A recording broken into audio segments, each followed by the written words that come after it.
Yeah. So busy over there. Hi, you guys. All right, everyone.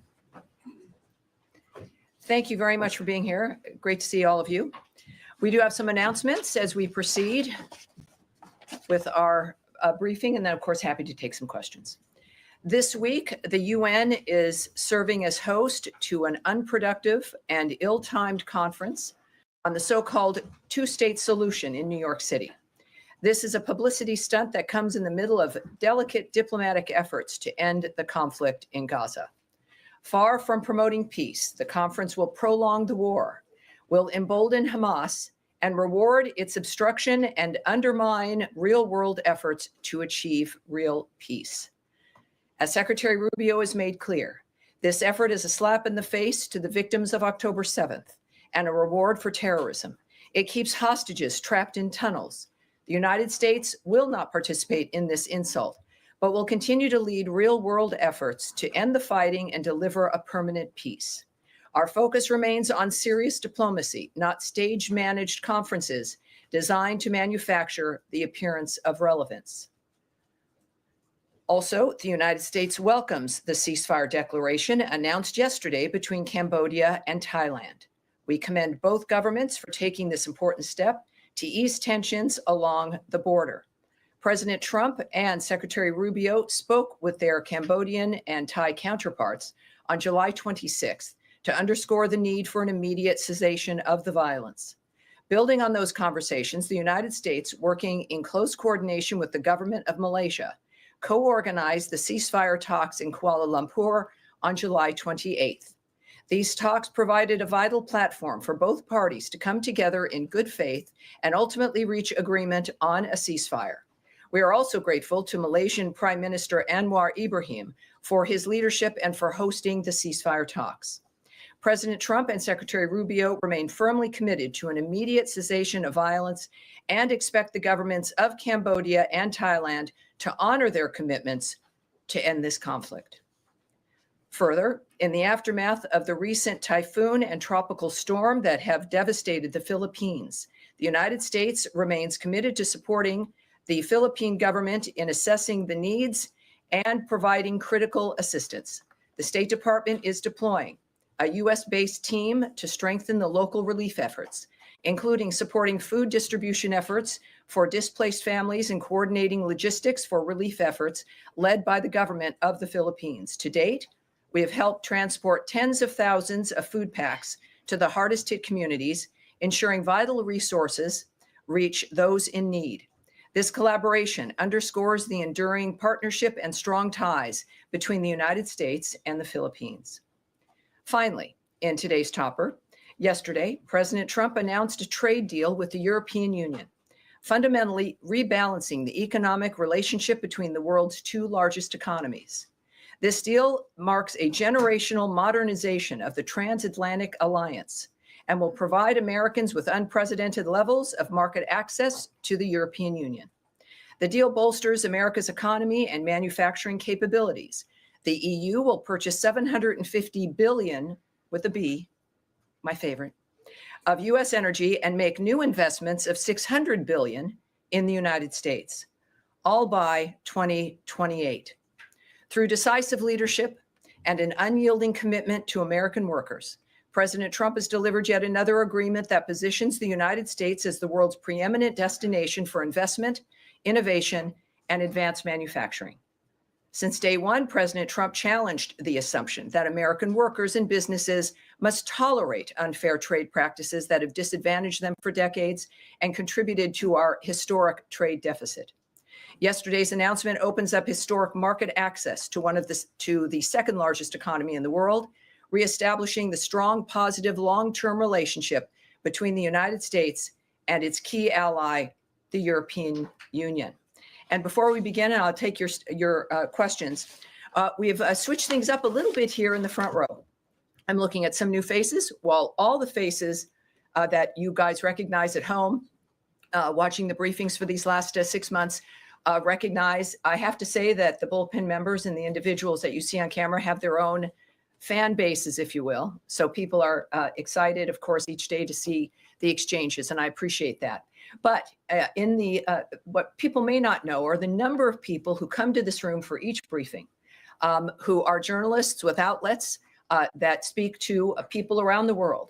And we think it's time, as I'm used to seeing, well, you far back there, nice to see you, Nadia as well. But I'll be introducing you to the front row today. It'll change for each briefing, but this is an opportunity for us to get to know you, for further experience and advancement, for the nature of what Americans in the world see as we answer these questions. Saeed, of course, has his own fan club, but nice to see you over here. It's a little confusing as opposed to over there.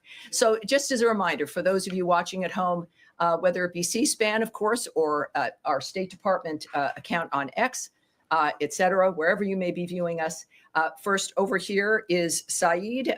Saeed is with Al-Quds, a bullpen member as a matter of fact. And Tim with the Washington Examiner here. Welcome aboard, Tim.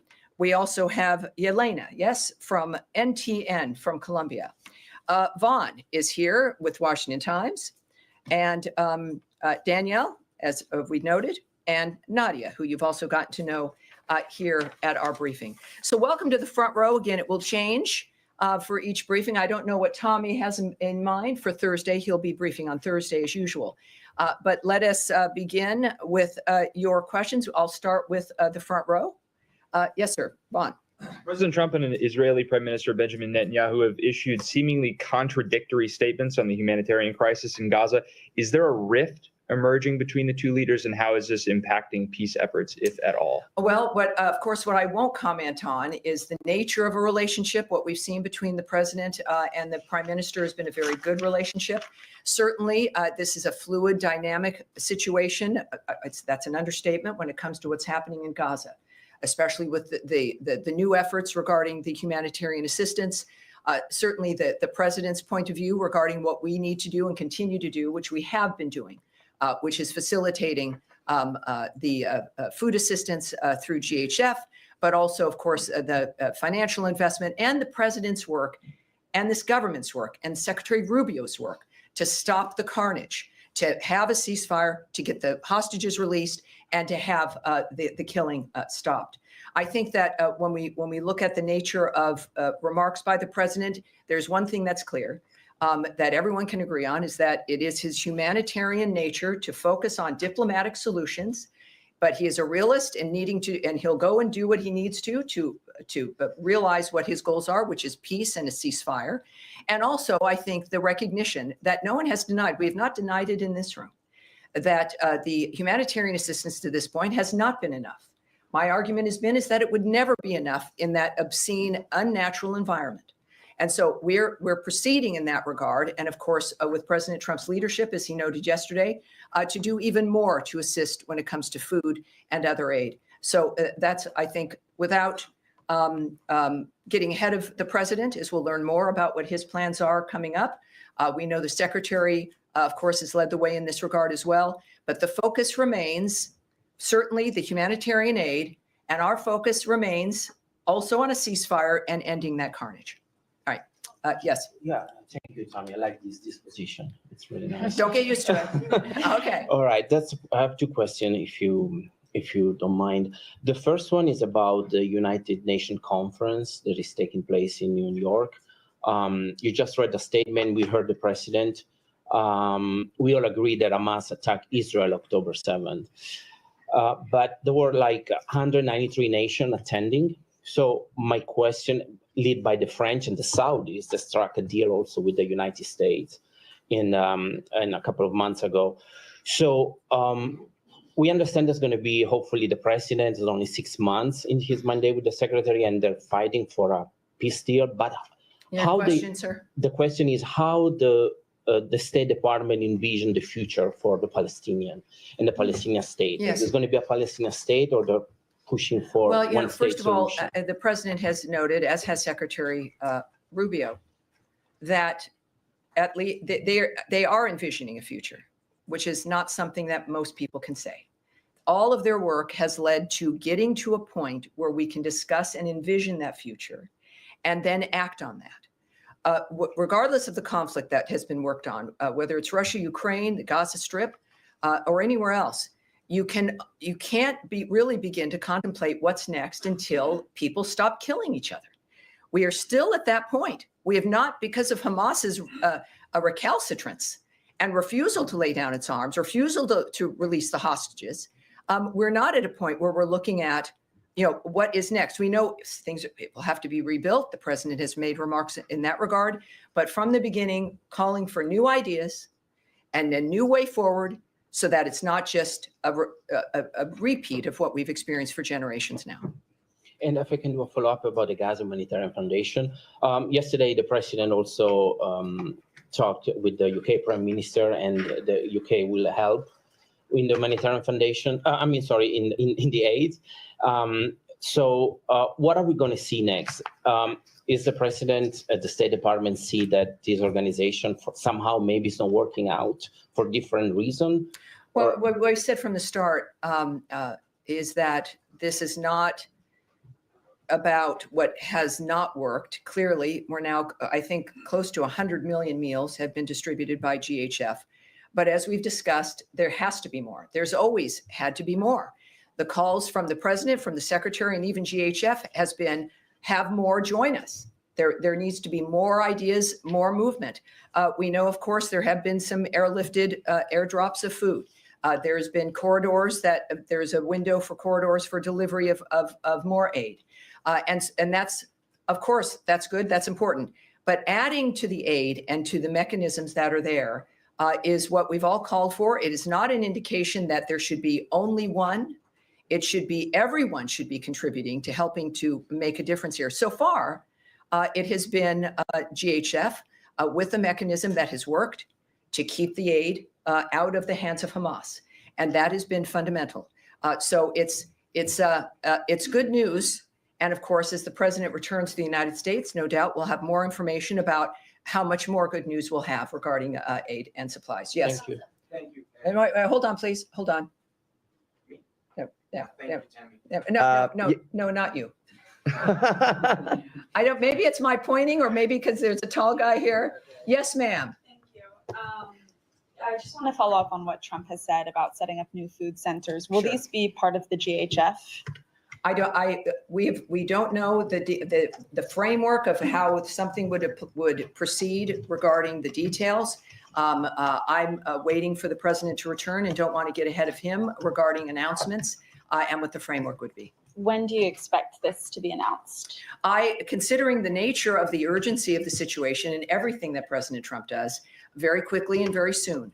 But we'll let that play out when he gets here and we get the details from those involved. And if I could just follow up, the IPC has said that GHF food items require water and fuel to cook, which is largely unavailable. And the IPC's Famine Review Committee said that their analysis of the food packages supplied by the GHF shows that their distribution plan would lead to mass starvation.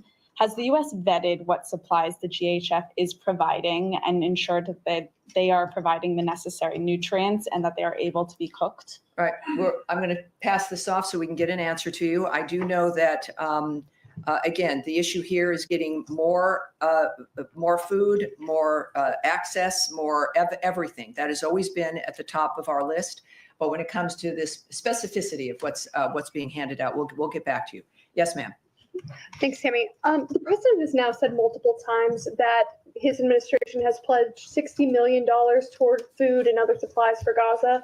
The State Department has only announced $30 million for the Gaza Humanitarian Foundation. Can you say, has more money been earmarked for the GHF, or is there other funds that are going out to make up for that $60 million to $30 million difference? I would suggest a question for the White House there. Again, I know what we've done here at State. Clearly, the president is in a position when it comes to decision making, knowing what parts are moving and where things are headed, that they would have probably a better answer for you regarding the rest. But it's only $30 million for GHF at this point. Can you say that? From what we, of course, have announced here at the State Department, that's in this particular, I would caution against the suggestion that with what State may have done and what's been announced is a reflection of the complete picture. So I tend to caution about those things. I will caution about that again. But this is, as we all know, a very large issue, a very fast-moving issue, and there's many different pieces that are coming together in how it moves. And so the element that we have announced is an element, and does not speak to an end or a final complete piece to what it is we're doing. All right. Yes. Thank you. Just following up on Daphne's question, I had asked her about what Gaza Humanitarian Foundation is distributing specifically, this was last week's briefing, specifically the high nutrient food that is Yes, needed. I know it's come up before as well. So, Yeah, yes. and you mentioned that you would take that back to get more details on the distribution. I did get a line from this department in response to my questions last week, and the State Department spokesperson had said the Gaza Humanitarian Foundation Award remains subject to strict requirements, vetting, and oversight mechanisms like all department awards. And then they also deferred to GHF on the exact food items that are being distributed. Sure. There's been a lot that's happened since you were actually last at the podium. As you know, there's been the news out of France, and also now with the UK Prime Minister saying that the UK may well recognize a Palestinian state in September at UN Week if certain conditions are not met by Israel. And then, of course, there's been wall-to-wall coverage on images of starving children, photographic evidence of from our colleagues covering the story on the ground in Gaza. So I just wondered whether the vetting process and the strict requirements in this department is now having to take into account, obviously, all of this evidence, this photograph evidence, and is this giving the department some pause on these funds that are meant to go out the door to this organization? First of all, some of you may have seen a remark from Anna Kelly from the White House about the president's stance and what his plans are. She said President Trump wants to alleviate the suffering for the people of Gaza because he has a humanitarian heart.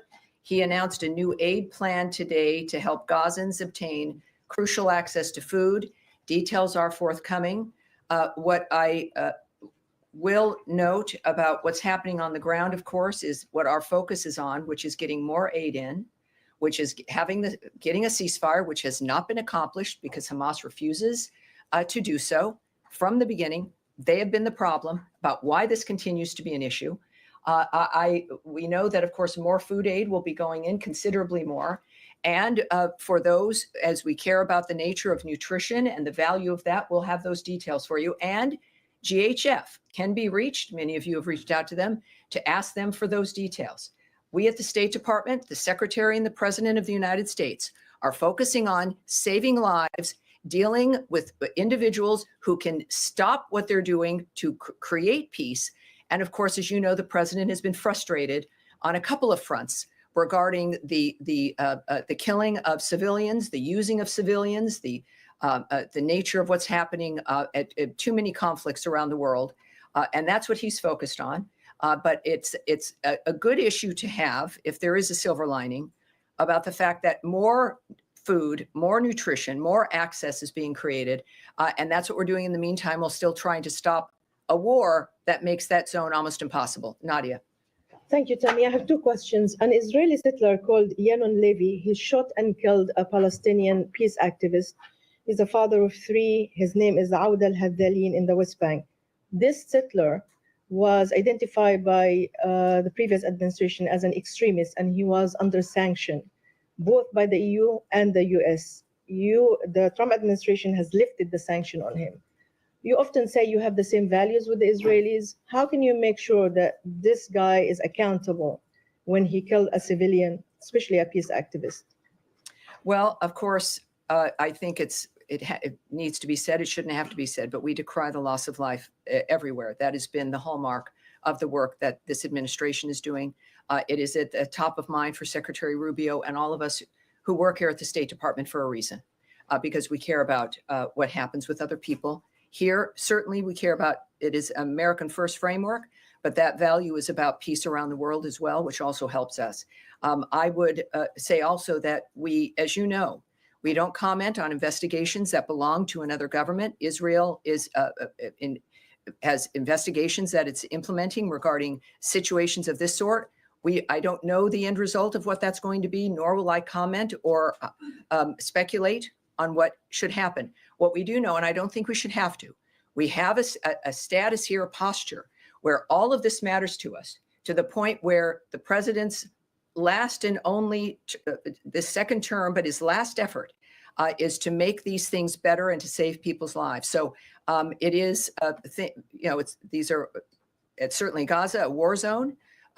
We're doing our best to make a difference there, and we will wait for the result of an investigation before we have any comment. Sure, this guy in the West Bank is not in Gaza. Well, but with the West Bank and Gaza, obviously, the nature of conflicts and what we've been working on, but I appreciate that. Yes, of course. It's the same, I think it's the same argument. We see this in the West Bank. We know when there's violence in general. We saw something unfold in New York City as well with a shooting in New York City yesterday. These things touch all of us. With the hero there being a Bangladeshi immigrant, a cop for 3 years, dies defending New Yorkers. It is the American story, and it's something that we all work to help try to make a difference on. All right. The second question is, two Israeli human rights organizations found that they concluded that Israeli practice in Gaza has aspects of genocide. The Trump administration has put sanctions on UN officials who concluded the same. So are you going to sanction this human rights organization, or are you going to change your position? Well, I appreciate that, Nadia, but of course, I'm not going to speculate or say what actions will be. I'm not going to comment on outrageous allegations, effectively, which have also been disputed. But I will, again, I won't preview things or guess or speculate about actions in any regard. Right? Yes. Can I just ask you about the trucks that are getting into Gaza? Over the weekend, there was an uptick, I think, over 100 trucks that got in on Sunday. But at times during this crisis, there have been upwards of 300 trucks delivering humanitarian aid into Gaza. What is the number of trucks that this administration wants to see Israel allow into Gaza on a daily basis? Well, I won't discuss, of course, details with you or the content of conversations or even a specific like that. What I do know is that there's this overarching work that we've done to make sure as much can get in as possible. At the same time, we do know that the UN had noted that they were not moving material in because of the violence. We know it's a war zone. I mean, that has been the overriding issue, and how to make it safe to get food through to those who need it versus into the hands of those who are causing the destruction and using it and weaponizing it. So I'm not going to speak to you about specifics or if that conversation has been had.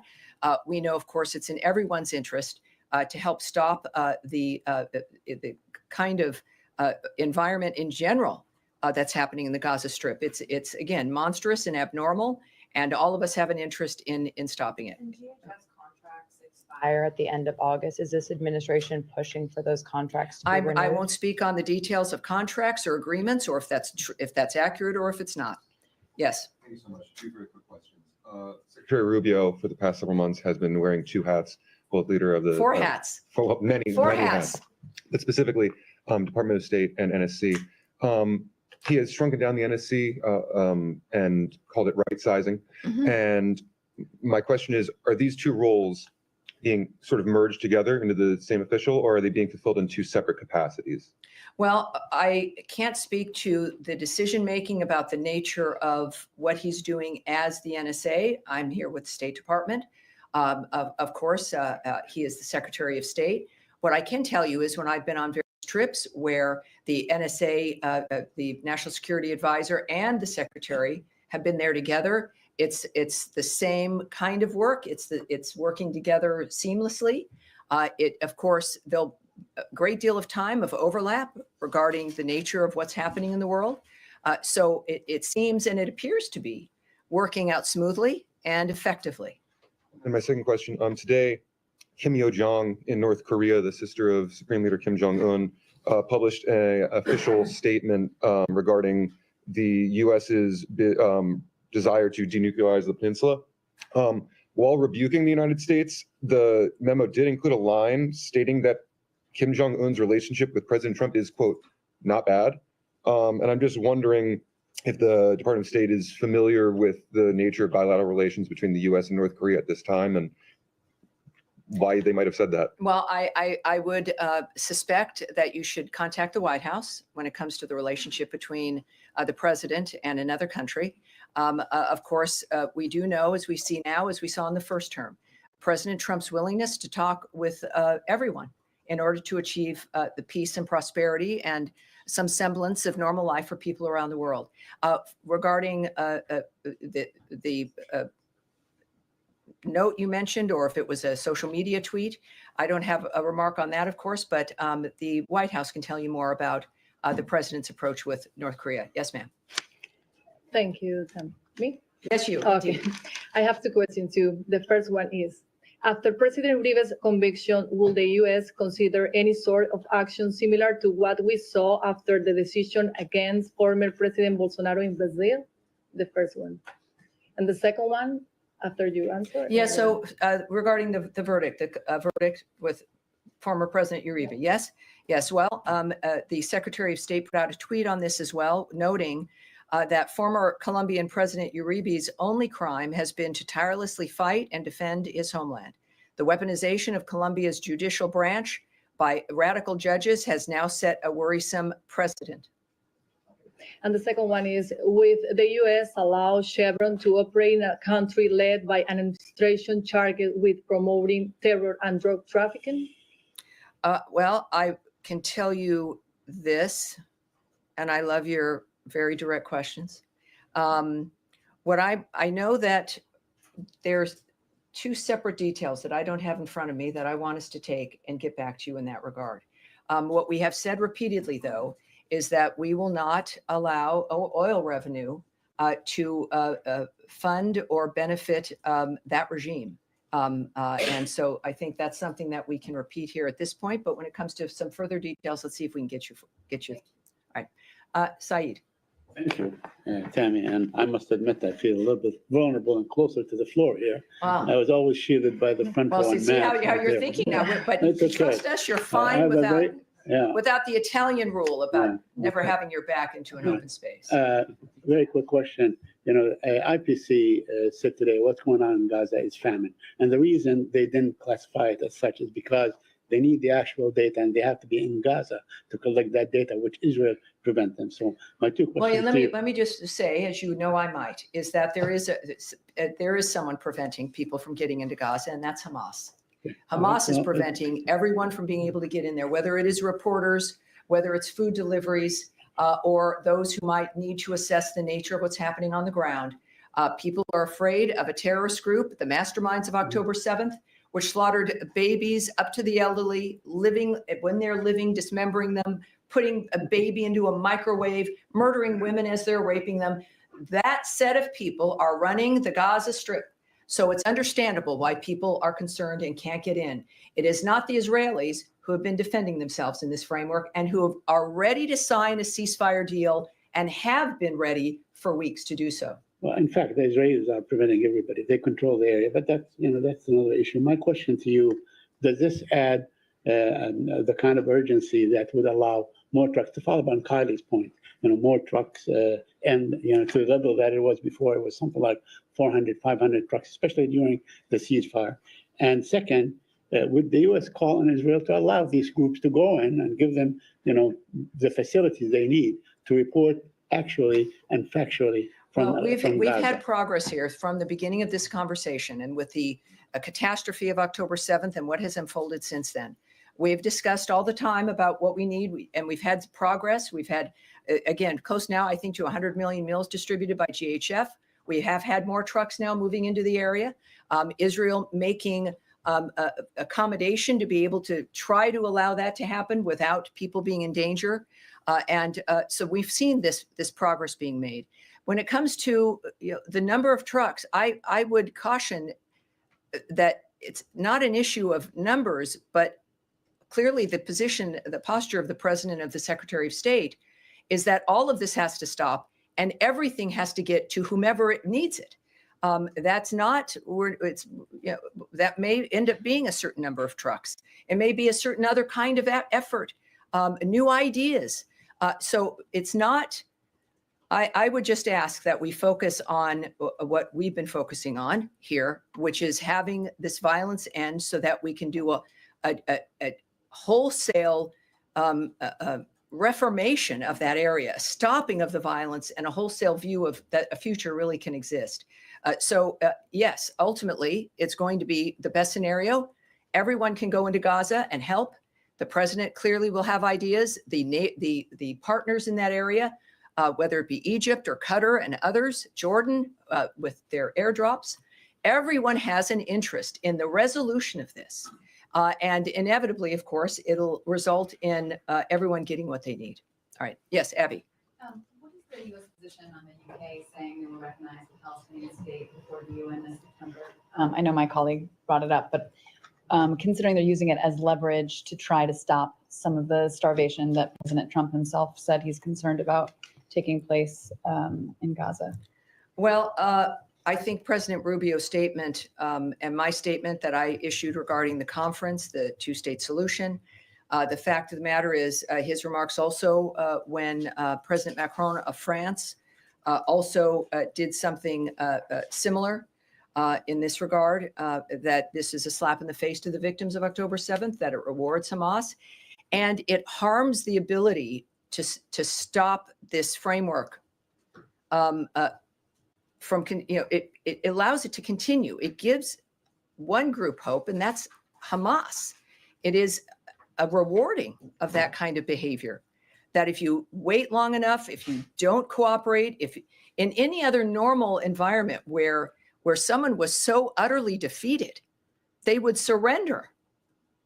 In this case, that just does not occur. And part of it is because of perhaps the hope that they receive on how long the suffering lasts, how much that pushes the world to acquiesce to their arguments. And there's one group that benefits from the images and the reality of the horribleness, and that's Hamas. And so there's a reason why they don't cooperate and stop. And this adds one more thing onto it that adds into their apparent posture that this is a winning thing to do. Clearly, we are of the opposite mind. And that I think we can say in general about that issue. Right. President Trump said he didn't mind the UK Prime Minister taking a position on statehood. Is that, can you explain what the difference is? Well, there obviously, I'm not going to speculate on the president's reasoning, but I do know that none of us are in the business of telling people not to speak their mind. At the same time, I'm a big believer, as I know the secretary is and the president is, and we showed this, I think, last November, is that persuading people, explaining your position, why it matters, how it impacts what we all want to achieve, is something that we must do, and that it's the way to persuade people, to change people's minds. So it doesn't surprise me that is what he said. But of course, we also know, as I described, the nature of our situation here, about what that does in our efforts to stop the carnage. Yes. Thanks so much, Tammy. Appreciate it.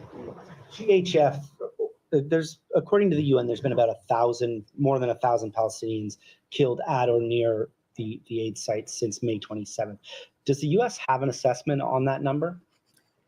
That's not something I will speak on or go into the details about regarding our assessments of that situation. Certainly a wartime situation, but in the details and the numbers, no, I won't speak to that. Okay. And you mentioned the details of this new aid plan will be forthcoming. Are there people?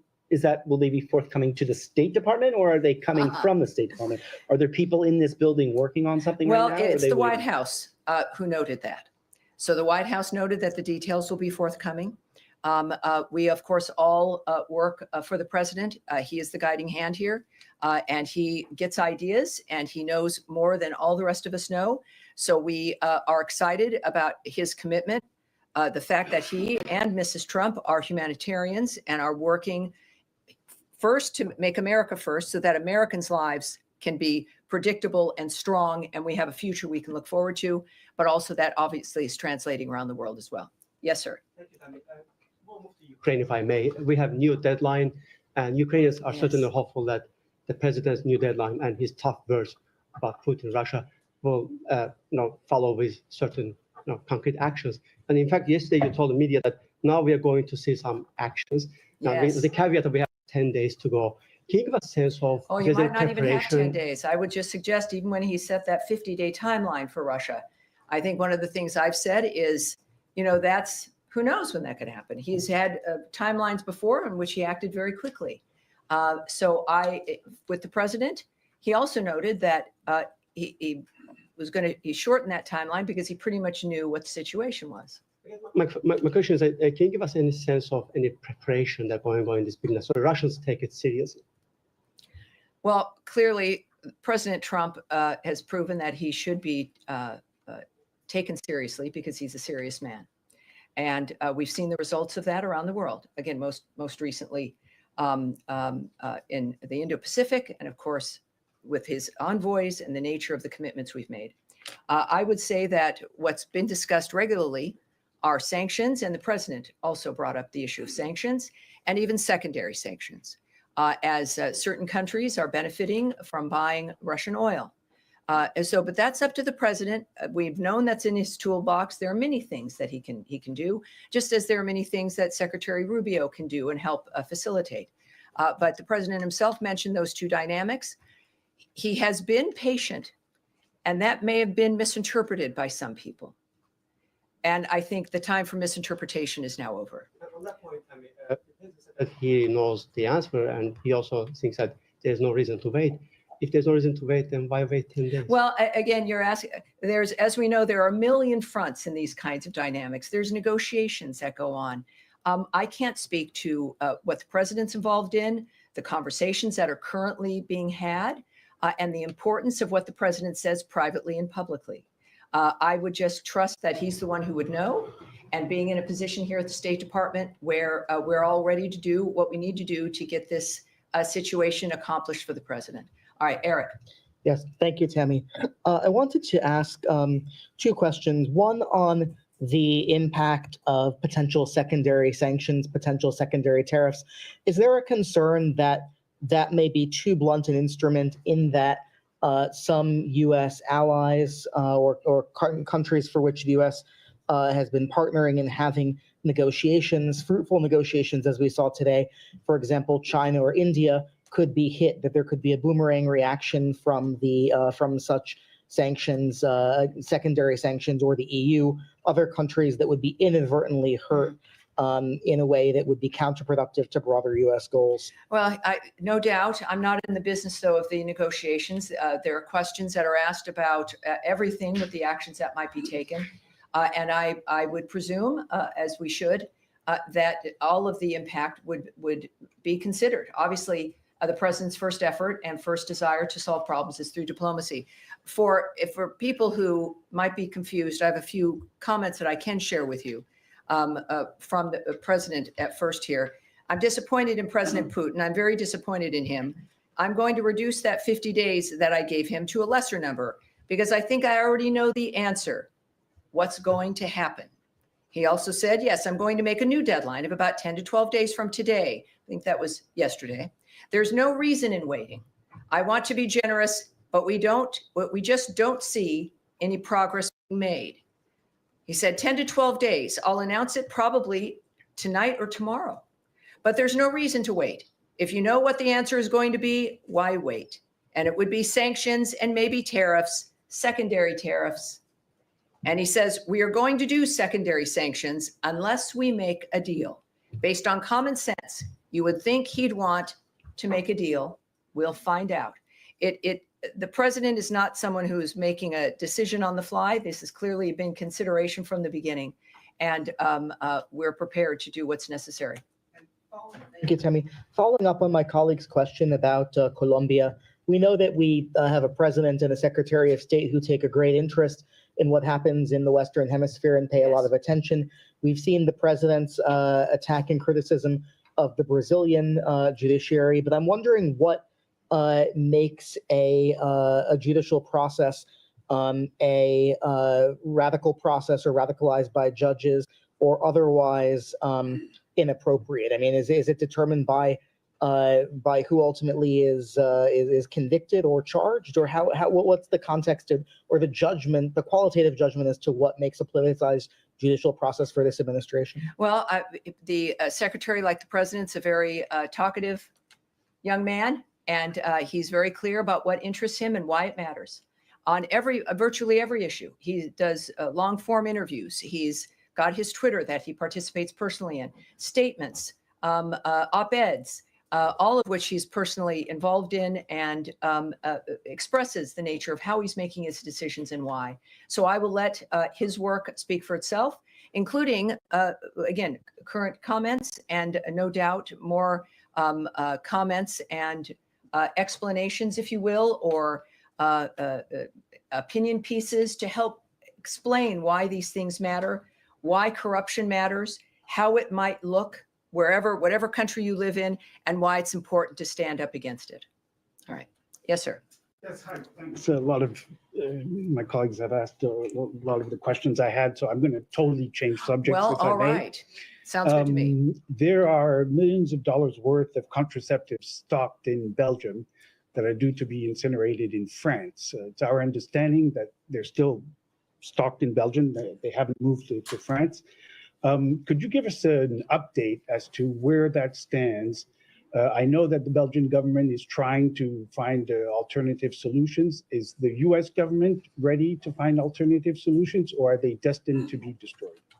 Well, I want to have that taken back. This is a situation that changes each day. What I can tell you is, for those who've asked previously, there are no AIDS drugs involved in this. No PEPFAR dynamics are set to be destroyed. This is a situation regarding birth control and other mechanisms that could be used. First of all, that would violate our Mexico City policy regarding the use of abortifacients, but also the use of some elements that could be used in a kind of forced sterilization framework that some nations do apply, which also we will not facilitate. So we can say that there's no AIDS drugs, no condoms are being destroyed. This is about a long-standing, I think this was a purchase from the previous administration. And so we're dealing with that, but we're aware of it, and we recognize the issues. But we also, of course, are committed to a policy that Americans care about. And we're going to be moving forward. No doubt we'll have some additional information for you in perhaps the coming days. Yes, ma'am. Return to your statement at the top. Could you explain why talking about Palestinian statehood or Palestinian future in Gaza rewards Hamas or is a slap in the face to the victims of October 7th? And I'm asking, given that none of the parties involved, to my knowledge, who are involved in these discussions or have plans to recognize statehood, have said anything about wanting Hamas to be in power. It seems like, according to the United States, according to Israel, and obviously as well as all these other folks involved in these conversations now at the UN, no one has expressed a desire to have Hamas in power. So how is that? How does it reward? Well, I think that it's very often, if not most often, actions speak louder than words. And our argument is that there are certain actions you can take that reward in the midst of the defense of a country after a horrific atrocity implemented on October 7th.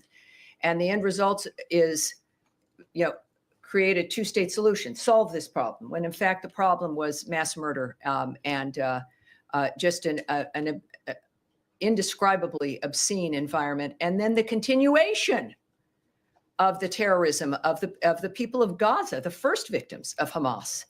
Still, the nature of living in that environment, the hostages that remain held, the weapons that remain held, and a refusal. We had a ceasefire early on. We had a ceasefire on October 7th. We had a ceasefire early on. They broke that. And there is a point where you don't find ways to placate or reward the people that have done such horrible things to humanity. The actions of what is being suggested, and I think we've made clear here, do just that. And it is, I think everyone deserves better. Certainly first the Gazan people, but certainly the world itself. Can I All follow right, up? now we're going to continue. Yes, sir, in the green shirt. It has been reported that Taiwanese President Li's trip to his Central and South American allies with transit in the U.S. has been postponed. Could you elaborate on this, or did the Washington or the State Department play a part in this delay? Well, I do have something I can tell you about this. Taiwan has not announced any travel plans for President Li. So that is generally a hypothetical now. I know it's been in the news. There's been a lot of questions and a lot of suppositions here that have happened, but I can say that it is a hypothetical at this point. There have been no plans, travel plans for the president. There's been, as a result, nothing canceled. I can tell you, though, a reiteration that transits by high-level Taiwan officials, including presidents, are fully consistent with our longstanding policy and practice. This has not changed. And just as a reminder for people who may have not heard us say this from the podium, if they're newbies, the United States remains committed to our longstanding One China policy, which is guided by the Taiwan Relations Act, the 3 joint communiques, and the 6 assurances. The United States is committed to preserving peace and stability across the Taiwan Strait. Thank All you. right, thank you, sir. All right, Abby, one more time. Can the State Department confirm or offer comment on reports that 2 Americans were recently detained in Iran on suspicion of spying for Israel? Have they since been released? Has the State Department or the U.S. been in touch with Iran regarding their detainment? I can't speak to that at this point, but hopefully I can soon. And I think that's going to be it for today. Thank you, everyone. And again, Thursday, a lot of these things might return with more new information, but you never know what's going to happen from one day to the next. Now, the president, I believe, will be back. Tommy Pigott will be at this podium. And thank you so much for being with me today. And my thanks to our guests here on the front row. It was great getting to know you. I appreciate it. And we'll see you again on Thursday. Thanks, everybody.